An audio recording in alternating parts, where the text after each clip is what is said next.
name is Steve Schultze. This is informative speech number 3, and this is my audience.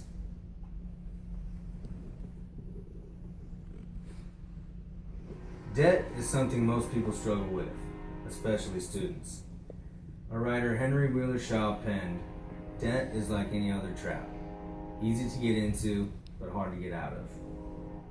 I chose that quote because students are likely to fall into 3 traps: student loans, credit cards, and vehicle payments.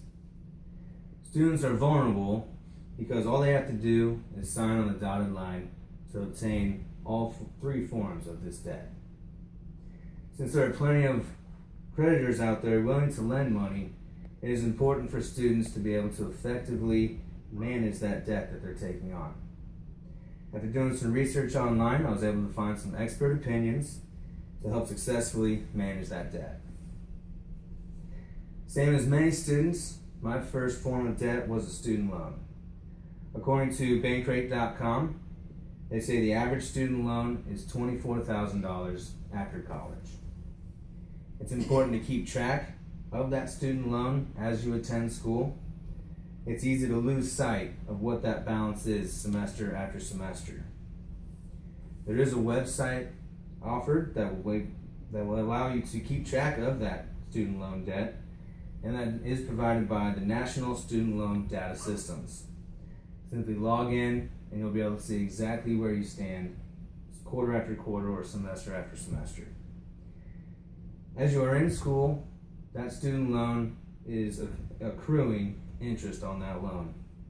If you are working and going to school at the same time, I would recommend making interest payments on that student loan in order to keep that balance lower so that when the loan does mature, the monthly payments are going to be a little bit lower. Once close to graduating, you should contact your loan provider and so that you can determine what your monthly payment is going to be after college. You do have a 6-month grace period to start paying back your loan. You'll also want to go ahead and contact your loan provider to give them your most up-to-date contact information. Your telephone number and your address are very important because when they start sending you bills, you want to make sure that you're getting those bills to your correct address. Another common form of line of credit that students are going to get is a credit card. I got a credit card to start establishing a credit history and start building my credit. According to creditcards.com, of all the college students that they surveyed, 60% of them also said the main point for them getting a credit card was to start establishing and building their credit history.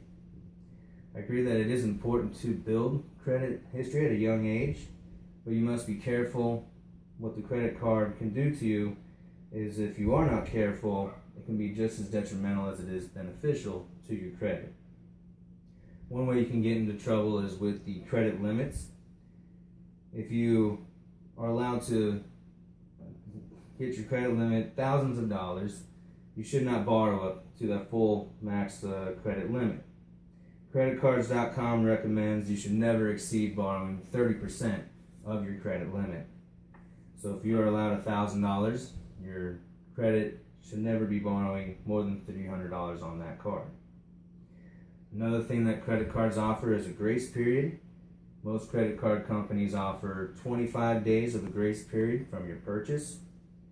FoxBusiness.com says in order to maintain that grace period, you must pay off the full balance before the grace period expires. If you do not and leave a fraction of that balance behind unpaid, the next purchase that you make will immediately start accruing interest. Once that occurs and the grace period is void, it can take up to 2 months to get that grace period back on your credit card. The next purchase that students will incur debt is going to be a vehicle purchase. It is considered your second largest purchase next to a home. An article in USA Today stated that every average car payment today is nearly $500. Next cars are certainly a weakness for students. It's important to resist their urge to overspend on their vehicle. because if you do that, you have to maintain a budget. CNN Money recommends 10 to 15% of your monthly budget go towards your vehicle. So if we look back to the $500 per month of the average, every month you need to make $5,000 in order to get close to that 10%. Getting upside down in debt can be overwhelming, and to get out of debt, just going back to the quote, it's easy to get into debt and hard to get out of. You want to do your best to try and avoid debt at all costs. You can do that by paying the interest on your student loan as you go to school. Next time you are considering getting a credit card, you want to make sure that it's in good intentions to help build credit instead of getting the card to help you get out of a bind. You don't want to overspend on a vehicle, so when you are on the market for a vehicle, consider what you're bringing in every month and make sure that falls within that 10 to 15% of your monthly budget.